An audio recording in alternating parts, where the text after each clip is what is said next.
নমস্কাৰ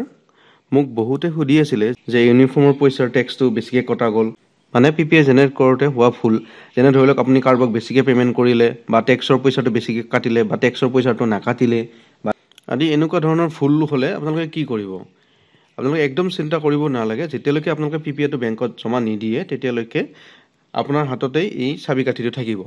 মানে আপোনালোকে এইটো কেনচেল কৰিব পাৰে তেনে ক্ষেত্ৰত কি কৰিব চেকাৰৰ পৰা লগইন কৰিব লাগিব চেকাৰ পৰা লগইন কৰি আপুনি প্ৰথমে যাব লাগিব এপ্ৰুভ গৈ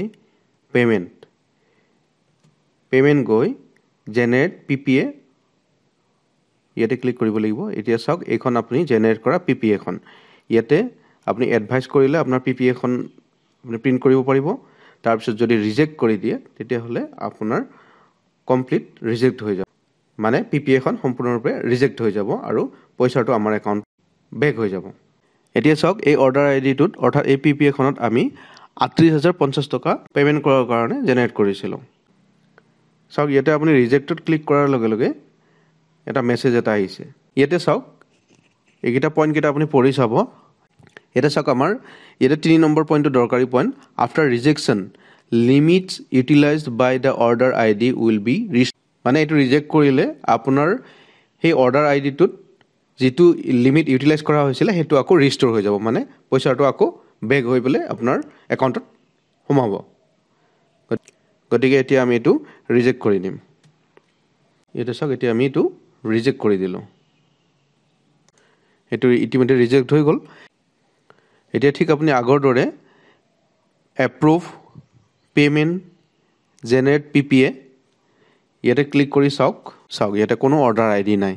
যিহেতু আমি ইতিমধ্যে এইটো ৰিজেক্ট কৰি দিলোঁ এতিয়া আপোনাৰ এই পে'মেণ্টটো ৰিষ্ট'ৰ হৈ গ'ল গতিকে আমি একবাৰ চাওঁ পে'মেণ্টটো ৰিষ্ট'ৰ হৈছে নে নাই এতিয়া আমি মেকাৰৰ পৰা লগইন কৰিব লাগিব এয়া চাওক আমি মেকাৰৰ পৰা লগইন কৰিলোঁ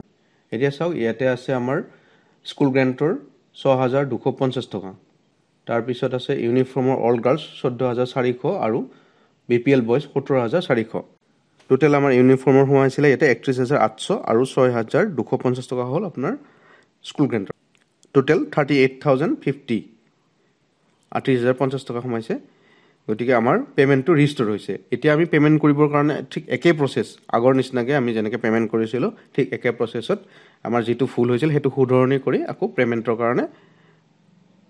পিপিএ জেনেৰেট কৰিলেই হ'ল ভিডিঅ'সমূহ যদি ভাল পাইছে আপুনি চেনেলটো ছাবস্ক্ৰাইব কৰি ৰাখিব এনেধৰণৰ ভিডিঅ' আমি